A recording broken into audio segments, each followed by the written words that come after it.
สวัสดีค่ะสวัสดีค่ะขอต้อนรับทุกท่านนะคะเข้าสู่รายการ Prima Talk นะคะแล้วก็วันนี้เองนะคะก็จะเป็นประเด็นสุขภาพที่หลายๆท่านนะคะมีความอยากรู้แล้วก็ให้ความสนใจโดยเฉพาะเรื่องของการขับถ่ายนะคะว่าด้วยเรื่องของการขับถ่ายนั้นนะคะหลายๆท่านนะคะมีอาการท้องผูกเนาะแต่เราก็มักจะคิดว่าเป็นเรื่องธรรมดาเกิดขึ้นได้กับทุกคนเดี๋ยวเป็นแล้วเดี๋ยวก็หายบางทีเราก็เอาง่ายๆนะคะการใช้ชีวิตในปัจจุบันนี้บางทีเราประชุมอยู่เราก็อั้นบ้างอะไรบ้างบางทีลืมกันไปบ้างนะคะหลายๆคนนะคะพอหลังจากที่เราเกิดภาวะที่เราอั้นนานๆก็จะเริ่มมีอาการปวดท้องเนาะมีแก๊สนู่นนี่นั่นนะคะเป็นที่สงสัยอย่างยิ่งค่ะคุณหมอว่าจริงๆแล้วเนี่ยเรากำลังเผชิญอยู่กับภาวะที่เรียกว่าท้องผูกหรือเปล่าโดยเฉพาะอย่างยิ่งนะคะกับผู้ใหญ่นะคะที่มีอายุ60กว่าขึ้นไปรวมไปถึงกลุ่มคนทำงานออฟฟิศนะคะที่แน่นอนว่าเราเผชิญกับสถานการณ์ปัจจุบันเนาะภาระหน้าที่ความเครียดหลายๆอย่างนะคะจริงๆแล้วมองแล้วอาจจะดูเป็นเรื่องเล็กนะคะมองอยู่เผินรู้สึกว่าเป็นเรื่องธรรมดาใครๆก็เจอเนาะแต่ความจริงแล้วมีอันตรายซ่อนอยู่ไหมซึ่งวันนี้นะคะเราจะมา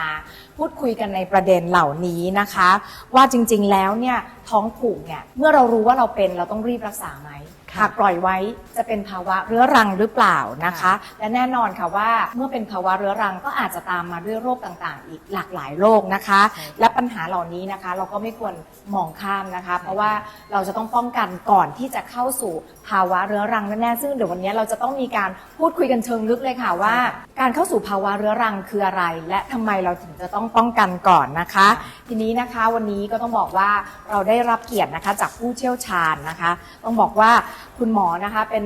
บุคคลที่เรียกได้ว่าเป็นฮีโร่นะคะของระบบทางเดินอาหารเลยในปัจจุบันนะคะแล้วก็ดิฉันนะคะสุทธิดาการจนะกติกุลนะคะก็รับหน้าที่ในส่วนของผู้ดำเนินรายการในวันนี้นะคะและผู้ที่จะมาให้คำตอบไขความลับเกี่ยวกับเรื่องของท้องผูกนะคะคงเป็นใครไม่ได้นอกจากผู้เชี่ยวชาญท่านนี้นะคะแพทย์หญิงกัลยาณีพรโกเมธกุลนะคะศูนย์อายุรกรรมศูนย์ทางเดินอาหารและตับโรงพยาบาลยันฮีสวัสดีค่ะสวัสดีค่ะคุณยิบขาค่ะดิฉันต้องบอกว่ารู้สึกเป็นเกียรติแล้วก็ดีใจเป็นอย่างยิ่งนะคะที่จะได้พูดคุยกับคุณหมอโดยเฉพาะหาวิธีการหาแนวทางป้องกันปัญหาเรื่องอาการท้องผูกเรียนคิดว่าหลายคนเจอปัญหานี้นะถูกต้องค่ะบางคนเนี่ยเป็นแล้วแต่ยังไม่รู้ตัวแล้วก็ไม่รู้ว่าเมื่อไหร่จังหวะไหนฉันจะไปหาหมอแล้วอันนี้มันเป็นโรคที่มันเหมือนกับว่ามีความเกี่ยวข้องกับโรคอื่นๆไหมซึ่งแน่นอนค่ะอันนี้ต้องปรึกษาคุณหมอกันอย่างจริงจังแล้วนะคะค่ะคุณหมอคะหลายคนนะคะเผชิญกับปัญหาท้องผูกมีอาการถ่ายยากไม่ออกแข็งนะคะมีความยากลำบากอึดอัดแน่นท้องแบบไหนกันแน่คะที่เรียกว่าท้องผูกและจริงๆอาการท้องผูกที่เราเป็นกันอยู่เนี่ยอันไหนคืออาการที่เรียกได้ว่าเป็นท้องผูกจริงๆกับเป็นท้องผูกที่อาจจะเป็นภาวะที่เกิดชั่วครั้งชั่วคราวค่ะค่ะโอเคค่ะอันดับแรกนะคะเรื่องของภาวะท้องผูกนะคะเป็นเรื่องที่แบบไม่ใช่เรื่องเล็กๆเลยค่ะแล้วก็พบได้บ่อยนะคะสำหรับกลุ่มประชากรของบ้านเราหรือคนไทยเองเนี่ยเราพบว่าจากการสำรวจนะคะคนไทยเองเผชิญปัญหาโรคท้องผูกถึง 24% เลยทีเดียวค่ะไม่น้อยนะคะถูกต้องค่ะคุณทิพย์ขาค่ะทีนี้เราจะมาดูว่าสำหรับทั่วไปนะคะเราจะนิยามเรื่องของการขับถ่ายที่ปกติในคนทั่วไปคือโดยเฉลี่ยคือถ่าย3ครั้งต่อวันและไม่ควรนานเกิน3ครั้งต่อสัปดาห์ความหมายก็คือว่าถ้ามีภาวะท้องผูกก็คือถ่ายน้อยกว่า3ครั้งต่อสัปดาห์ค่ะคุณทิพย์ขาค่ะส่วนภาวะท้องผูกจะแยกอยู่2กลุ่มค่ะท้องผูกเฉียบพลันกับท้องผูกเรื้อรังตัดกันที่3เดือนค่ะถ้ามีภาวะท้องผูกเฉียบพลันคือช่วงเวลาสั้นๆน้อยกว่า3เดือนอาจจะมีปัจจัยกระตุ้นหรือภาวะเหนี่ยวนำนะคะจากปัจจัยภายนอกหลังจากที่เรารักษาแก้ไขแล้วก็หายขาดได้แต่ในกรณีที่มีภาวะท้องผูกเรื้อรังคือเกิน3เดือนขึ้นไปค่ะคุณทิพย์ขาก็จะต้องมาดูแลในส่วนกระบวนการสืบค้นจากภาวะท้องผูกเรื้อรัง3เดือนนั่นเองค่ะโอ้โหพอเรา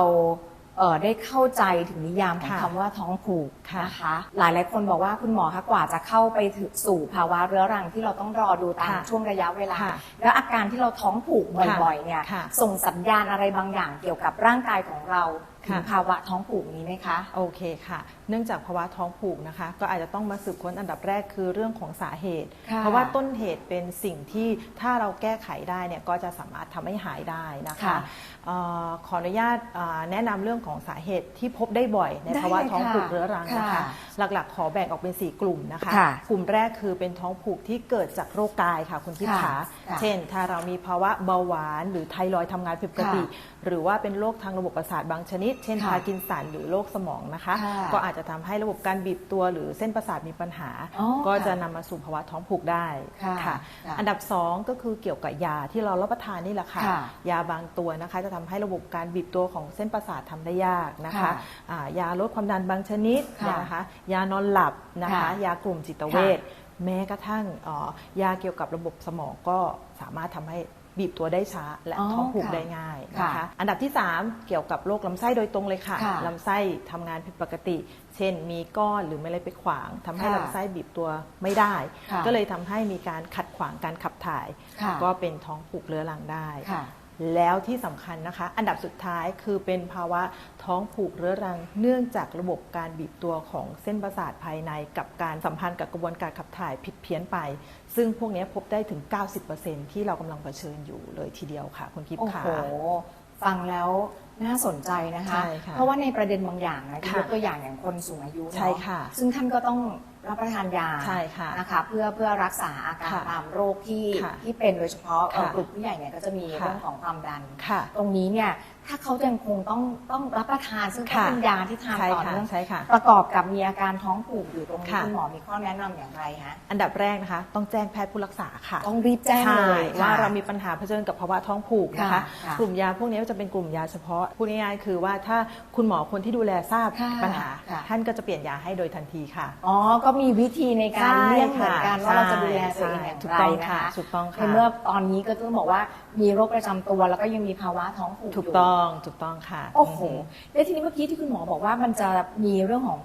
เหมือนกับพอเราท้องผูกแล้วเนี่ยมันก็จะต้องมีการเบ่งใช่ไหมใช่ค่ะและการเบ่งเนี่ยมันทำให้เราเสียสุขภาพหรือว่าเกิดผลเสียต่ออวัยวะส่วนใดในร่างกายบ้างคะค่ะอันนำเรียนอย่างนี้ค่ะเรื่องของภาวะการเบ่งนะคะก็ผิดปกติเรื่องของการขับถ่ายแรงดันในช่องท้องเยอะขึ้นก็นำมาสู่ง่ายที่เราคุ้นชินเช่นมีลินสีดวงค่ะนอกจากนั้นเองการที่เรามีอุจจาระหรือสะสมมานานๆเนื้ออุจจาระเองนี่แหละค่ะที่เป็นก้อนค้างในลำไส้บางครั้งนะคะก้อนมันแข็งมากเลยคุณผู้ชมค่ะมันก็จะไปกดเบียดผนังลำไส้ทำให้ผนังลำไส้เป็นแผลนะคะแล้วก็คลูดผนังลำไส้อาจจะนำไปสู่เลือดออกในทางเดินอาหารนะคะถ่ายเป็นเลือดได้และที่เรากลัวที่สุดถูกไหมคะในกลุ่มของมะเร็งลำไส้จริงๆไม่ได้เป็นสาเหตุโดยตรงแต่เป็นสาเหตุโดยอ้อมถ้าในกรณีที่มีลักษณะของอุจจาระค้างนานก็ทำให้เกิดผนังลำไส้เกิดการระคายเคืองพอผนังลำไส้เกิดการระคายเคืองก็จะเกิดเนื้องอกเกิดขึ้นได้หรือว่ามีการเป็นไปได้ใช่แต่ไม่ได้เป็นสาเหตุโดยตรงแต่เป็นสาเหตุโดยอ้อมดังนั้นไม่ว่าจะตรงหรืออ้อมก็ไม่ควรต้องเผชิญกับภาวะเหล่านี้ถูกไหมคะค่ะเมื่อกี้เท่าที่เราได้คุยกันนะคะไม่ว่าจะเป็นอาการต่างๆนะคะรวมไปถึงผลกระทบจากการที่ขับถ่ายยากเนาะแล้วเราก็ต้องพยายามเบ่งบ้างละอะไรบ้างละนะคะทีนี้ต้องบอกตามตรงค่ะว่าดิฉันเริ่มมีความกังวลแล้วอาการท้องผูกประมาณไหนแบบไหนคะเป็นจังหวะว่าไม่ปลอดภัยรีบไปพบแพทย์ค่ะอันดับแรกนะคะในเรื่องของกระบวนการหรือโรคท้องผูกถ้าไม่ได้มีสาเหตุมาจาก 2-3 ข้อที่หมอกันกล่าวมาข้างต้นที่เรากังวลมากที่สุดคือโรคไม่ว่าจะเป็นเนื้องอกเนื้อร้ายแล้วก็มะเร็งนะคะสัญญาณเหล่านี้สามารถตรวจหรือว่าสังเกตได้เบื้องต้นค่ะเช่น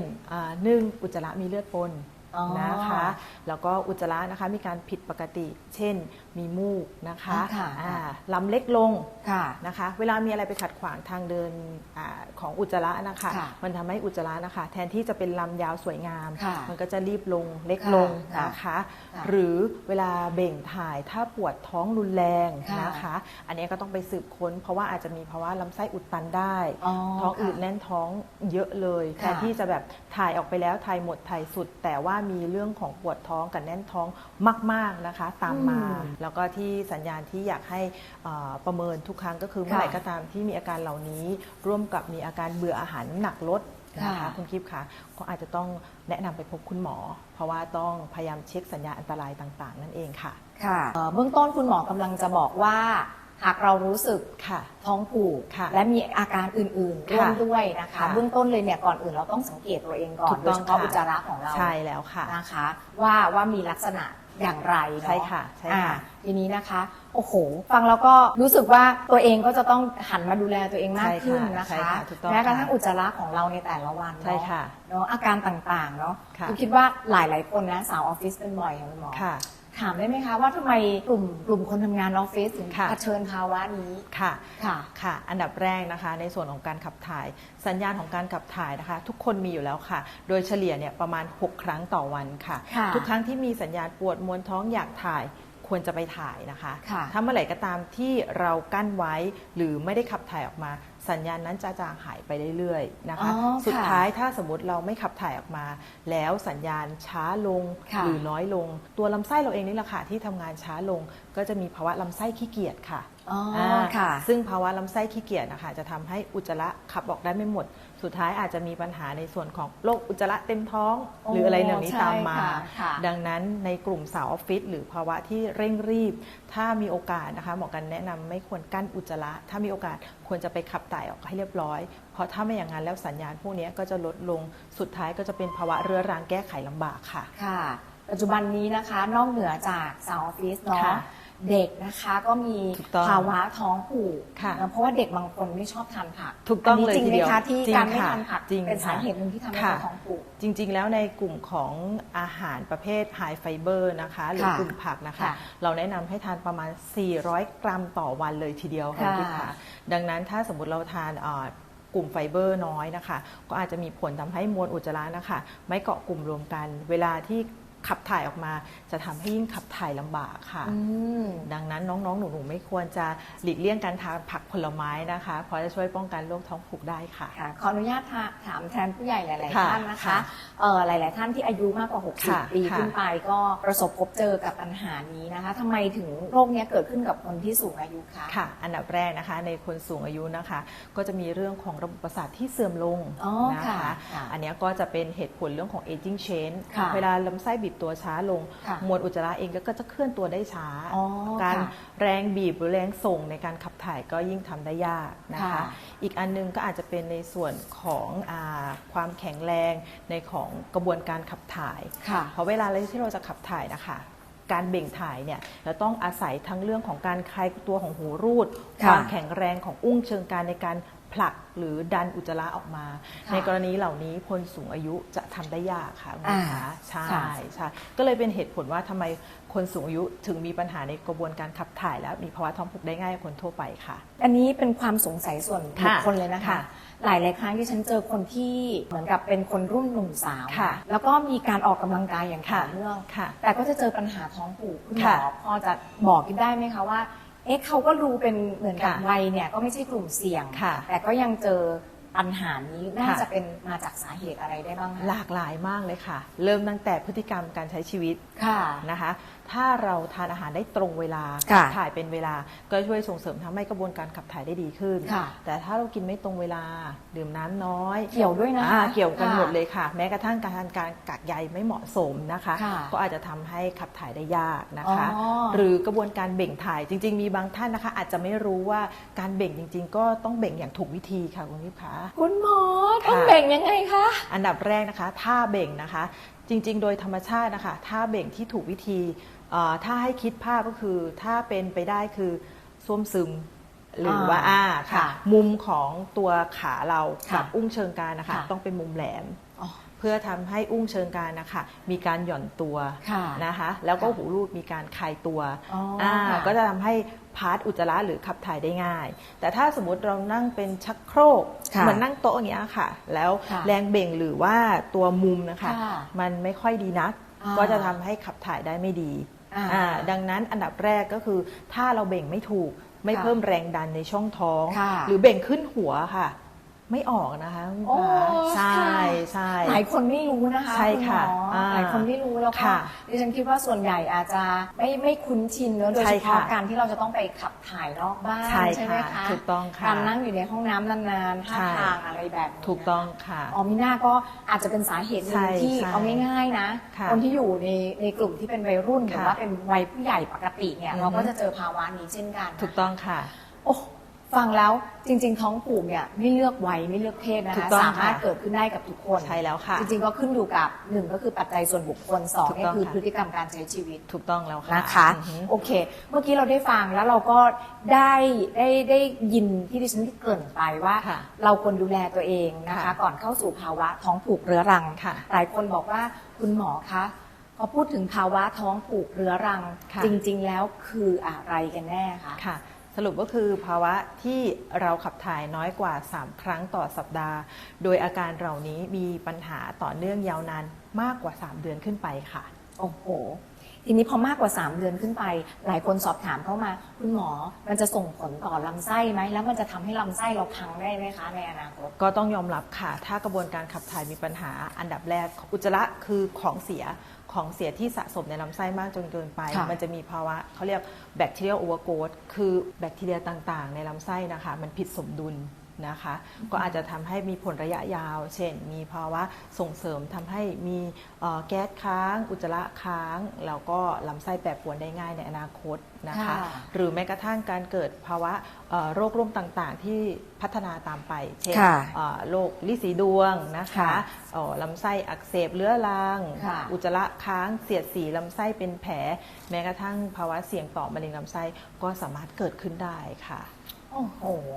น่ากังวลใจ ค่ะ จริง ๆ เป็นท้องผูกก็ว่าส่งผลต่อคุณภาพชีวิตแล้ว ค่ะ เป็นท้องผูกเรื้อรังก็ยิ่งสร้างความทุกข์ทรมาน ค่ะ โดยเฉพาะอย่าง ค่ะ ยิ่งทรมานจิตใจนะคะ ค่ะ กลัวจะบานปลาย ค่ะ ทีนี้เนี่ยภาวะที่เราเป็นท้องผูกเรื้อรัง อันเนี้ยมันเป็นการเหมือนกับว่าจุดเริ่มต้นหรือเป็นทรายในเรื่องของการเป็นมะเร็งลำไส้เนี่ยมากแค่ไหนคะคุณหมอ ค่ะจริงๆจะต้องบอกว่ามันไม่ได้เป็นปัจจัยโดยตรง แต่เป็น ค่ะ ปัจจัยโดยอ้อมอย่างที่ ค่ะ กล่าว ค่ะ ถ้าในกรณีที่มะเร็งลำไส้เราอาจจะต้องดูแลหรือว่าร่วมกับการพิจารณาจากปัจจัยอื่นด้วย ค่ะ เช่น ค่ะ ครอบครัวหรือกรรมพันธุ์ถ้าใน ค่ะ กรณีที่มีกรรมพันธุ์มีกลุ่มเสี่ยงนะคะ คุณพ่อคุณแม่นะคะญาติสายตรงนะคะ มีปัญหาในส่วนของเรื่องของมะเร็งลำไส้อาจจะต้องเป็นสัญญาณที่จะต้องเฝ้าระวังมากกว่า อ่า คนทั่วๆไป ค่ะ นะคะ อันดับ2ก็อาจจะต้องดูช่วงวัย ค่ะ ภาวะเสี่ยงของมะเร็งลำไส้นะคะไม่ว่าจะเป็นคุณผู้หญิงหรือคุณผู้ชายนะคะ เป็นภาวะมะเร็งที่เป็นอันดับ 3 เลยทีเดียวค่ะคุณลูกค้า ค่ะ ดังนั้นถ้าเกิน 50 ปีขึ้นไปมีภาวะท้องผูกลำไส้ทำงานไม่ดี หรือว่าอุจจาระผิดปกติ อาจจะต้องเข้าสู่กระบวนการตรวจคัดกรองมะเร็งลำไส้ เช่นการส่องกล้องนั่นเองค่ะ ค่ะ มีสัญญาณของอาการปวดท้อง เช่น หลังจากถ่ายแล้วถ่ายไม่หมดไม่สุดนะคะ ซึ่งสัญญาณเหล่านี้เป็นสัญญาณเริ่มต้นของภาวะอาจจะมีอุจจาระค้างลำไส้อุดตัน อันนี้ก็ไม่ควรนิ่งนอนใจ อาจจะต้องรีบตรวจรีบพบแพทย์ค่ะ ค่ะจริงๆนะคะต้องบอกว่าการวินิจฉัยของแพทย์เนี่ยเป็นสิ่งสำคัญ ใช่ค่ะ แต่สิ่งสำคัญมากไปกว่านั้นก็คือการที่เราสังเกตตัวเอง ถูกต้อง แล้วก็ ค่ะ ให้ข้อมูลที่ถูกต้องนะ ใช่ค่ะใช่ ถูกไหม ค่ะ คะกับ ใช่ ทาง ค่ะ แพทย์นะคะเพื่อจะให้วินิจฉัยแล้วก็วิเคราะห์เนี่ยได้ถูกต้องกับโรคนะคะ ค่ะค่ะ หลายคนนะคะคิดว่า1 ใน 10เนี่ยอาจจะมีภาวะของการที่เป็นท้องผูก ค่ะ นะคะหลายคนตอนนี้นั่งคิดแล้วว่าฉันเป็นท้องผูกมากกว่า ค่ะ 3 เดือนหรือยังเข้าสู่ ใช่ค่ะ ภาวะเรื้อรังหรือยัง ค่ะ ถามแทนหลาย ๆ คนเลยค่ะ ถ้าเข้าสู่ภาวะเรื้อรังแล้วเนี่ยเป็นอย่างนี้แล้วเขาจะมีโอกาสรักษาให้หายได้ไหมคะ ค่ะ อันดับแรกเราก็ต้องมาดูสาเหตุว่าสาเหตุที่เขาเป็นจากอะไรนะคะ ค่ะ ถ้าสาเหตุที่เป็นสามารถแก้ไขได้ เช่น เป็นโรคเบาหวานนะคะ ค่ะ โดยที่ตอนแรกอาจจะไม่ทราบ พอ ค่ะ รักษาเบาหวานแล้วภาวะเหล่านี้ก็จะดีขึ้น หรือแม้กระทั่งโรคไทรอยด์นะคะ ค่ะ ถ้าสมมติแก้ไขต้นเหตุก็จะดีขึ้น แต่ในกรณีที่มีภาวะท้องผูกเรื้อรังจากที่ไม่ได้เป็นปัจจัยเสี่ยงจากโรคกาย ค่ะ ยานะคะ อันเนี้ยอาจจะต้องเข้าสู่กระบวนการดูแลกับแพทย์นะคะ สามารถหายได้ค่ะ เพียงแต่ว่าการดูแลอาจจะมีความต่อเนื่อง แล้วก็อาจจะต้องได้รับการวินิจฉัยรักษาอย่างถูกต้องค่ะคุณลูกค้า ถ้างั้นคำถามถัดไปนะคะคงจะต้องสอบถามแล้วล่ะค่ะคุณหมอว่าในกรณีที่เราเป็นท้องผูก ค่ะ นะคะรวมไปถึงการเข้าสู่ภาวะท้องผูกเรื้อรัง วิธี ค่ะ การรักษาของแพทย์ในปัจจุบันนี้เป็นอย่างไรบ้างคะ ค่ะ อันดับแรกนะคะ โรคท้องผูกที่ไม่ได้มีปัญหาเกี่ยวกับทั้งเรื่องของโรคกายจากยา หรือว่าโรคลำไส้ พวกนี้ นะคะ ก็เริ่มต้นตั้งแต่เราต้องมั่นใจค่ะว่าคุณหมอวินิจฉัยเรียบร้อยแล้วไม่มีโรคอันตรายร้ายแรงเราต้องเข้าสู่กระบวนการรักษาที่ถูกต้อง แล้วก็สร้างความมั่นใจให้ตัวเองว่าไม่อันตรายดูแลได้เราต้องดูแลสู้กับมันให้ถูกต้องนะคะ เริ่มตั้งแต่การปรับพฤติกรรมเลยค่ะอันนี้สำคัญอันนี้สำคัญค่ะดื่มน้ำอย่างน้อยวันละ 2-3 ลิตรนะคะเพื่อจะทำให้อุจจาระอ่อนนุ่มเพราะตัวกวนสำคัญก็คือในกรณีที่เราดื่มน้ำน้อยอุจจาระจะแข็งแล้วก็ฟอร์มตัวเหนียวแน่นทีนี้การขับออกก็จะเป็นไปได้ยากค่ะ2ต่อมาคือการรับประทานอาหารที่กลุ่มไฟเบอร์ที่เรานำเรียนตั้งแต่ข้างต้นนะคะต้องรับประทานผักผลไม้อย่างน้อย400 กรัมต่อวันค่ะต่อมาพูดถึงของการออกกำลังกายก็ยังเป็นส่วนสำคัญเพราะว่าการออกกำลังกายสามารถทำให้ลำไส้มีการขยับและทำงานได้ดีขึ้นนะคะการออกกำลังกายเป็นประจำสม่ำเสมอจะช่วยทำให้ลำไส้ทำงานได้ดีขึ้นนะคะอื่นๆก็คืออาหารที่เรารับประทานนะคะอาจจะเป็นอาหารกลุ่มที่เริ่มตั้งแต่ควรจะเคี้ยวให้ละเอียดค่ะเพราะถ้าเป็นอาหารกากหยาบชิ้นใหญ่ย่อยยากมวลอุจจาระก็จะหนักเหนียวแน่นย่อยไม่สมบูรณ์นะคะและณปัจจุบันนะคะมีตัวช่วยที่ดีแล้วก็ได้ประโยชน์ก็คือถ้าเราได้ยินได้ฟังก็คือพวกกลุ่มโปรไบโอติกค่ะพวกนี้ก็จะเป็นจุลินทรีย์ตัวดีซึ่งอาจจะหาได้ทั่วไปเช่นในนมเปรี้ยวโยเกิร์ตนะคะถ้าเป็นเดี๋ยวนี้ก็จะมีกิมจิอะไรอย่างนี้นะคะพวกนี้ก็อาจจะช่วยทำให้จุลินทรีย์ในลำไส้เราแข็งแรงขึ้นแล้วก็จะทำให้การขับถ่ายได้ดีขึ้นนะคะจุลินทรีย์เหล่านี้เข้าไปอยู่ในร่างกายของเราใช่ค่ะแล้วก็หลังจากนั้นกระบวนการเขาจะทำอย่างไรนะคะเพื่อในเรื่องของการปรับสมดุลในเรื่องของกระบวนการใช่ค่ะอันดับแรกนะคะจุลินทรีย์นะคะหรือว่าโปรไบโอติกนะคะพื้นฐานเนี่ยเรามีจุลินทรีย์ในลำไส้อยู่แล้วค่ะเพียงแต่ว่าเวลาเราทานอาหารที่ปนเปื้อนนะคะกลุ่มอาหารแปรรูปสารเคมีต่างๆเขาก็จะทำลายจุลินทรีย์เหล่านี้ไปทำให้จุลินทรีย์ที่เรามีหรือจุลินทรีย์ตัวดีเนี่ยมันลดน้อยลงซึ่งหน้าที่หลักจุลินทรีย์ในลำไส้เนี่ยจะช่วยทำให้ในกระบวนการเรื่องของการทำให้เนื้ออุจจาระละเอียดแล้วก็ช่วยกระบวนการขับถ่ายนะคะสร้างสมดุลภายในลำไส้ทำให้กระบวนการขับถ่ายดีขึ้นแต่พอเรามีจุลินทรีย์เหล่านี้น้อยลงกระบวนการเหล่านี้ก็จะแย่ลงโอ้โหแปรผันตามกันใช่ค่ะดังนั้นถ้าเราเสริมจากภายนอกก็พูดง่ายคือเพราะเชื้อดีในร่างกายค่ะการทำงานของลำไส้ก็จะดีขึ้นการขับถ่ายก็จะดีขึ้นตามกันโอ้โหต้องบอกว่าวันนี้นะเรื่องท้องผูกนะคะเป็นการไขความกระจ่างแบบ360 องศาเลยเราได้เห็นนะคะได้พูดคุยได้ฟังเนอะตั้งแต่สาเหตุของการเกิดโรคท้องผูกนะคะโรคท้องผูกนะคะมีทั้งเฉียบพลันแล้วก็แบบเรื้อรังแบบไหนนะคะที่เราควรจะรีบรักษารีบไปพบแพทย์นะคะและแบบไหนที่เราควรจะต้องระมัดระวังตัวเพื่อไม่ให้เชื่อมโยงไปยังโรคอื่นๆแต่ที่แน่ๆนะคะปรับพฤติกรรมถูกต้องค่ะของตัวเรานะคะเริ่มตั้งแต่สังเกตตัวเองเนาะไม่ว่าจะเป็นการออกกำลังกายการพักผ่อนนะคะกิจวัตรประจำวันการทานรับประทานอาหารที่ดีมีประโยชน์นะคะวันนี้เรียกได้ว่าหลายๆคนนะคลายความกังวลแล้วก็หลายๆคนที่กำลังสองจิตสองใจว่าฉันก็เป็นแหละแต่ฉันไม่ไปหาหมอเพราะฉันถือว่าไม่ใช่โรคร้ายแรงฉันจะเก็บไว้ก่อนเก็บไปเรื่อยๆเก็บไว้นานๆเนี่ยสุดท้ายก็อาจจะเข้าสู่ภาวะเรื้อรังพอภาวะเรื้อรังแล้วอันนี้ก็จะแก้ยากขึ้นมานิดนึงใช่แล้วค่ะนะคะแล้วก็ในอนาคตเนอะก็อาจจะบานปลายไปยังโรคต่างๆได้ด้วยนะคะต้องขอบคุณมากๆค่ะคุณหมอสำหรับคือต้องบอกว่าเป็นการให้ความรู้ไขความกระจ่างในเรื่องของท้องผูกนะคะได้แบบ360 องศาและดิฉันมั่นใจอย่างยิ่งนะคะว่าครึ่งหนึ่งของคนที่เป็นโรคท้องผูกครึ่งหนึ่งนะไม่ไปพบแพทย์ใช่แล้วใช่ไหมคะเพราะเขารู้สึกว่ามันเป็นเรื่องธรรมดาแต่จริงๆแล้วเรื่องธรรมดาในวันนี้นะถ้าเรารู้ก่อนนะคะแก้ไขได้นะคะยังไงต้องขอบคุณคุณหมอมากๆสำหรับ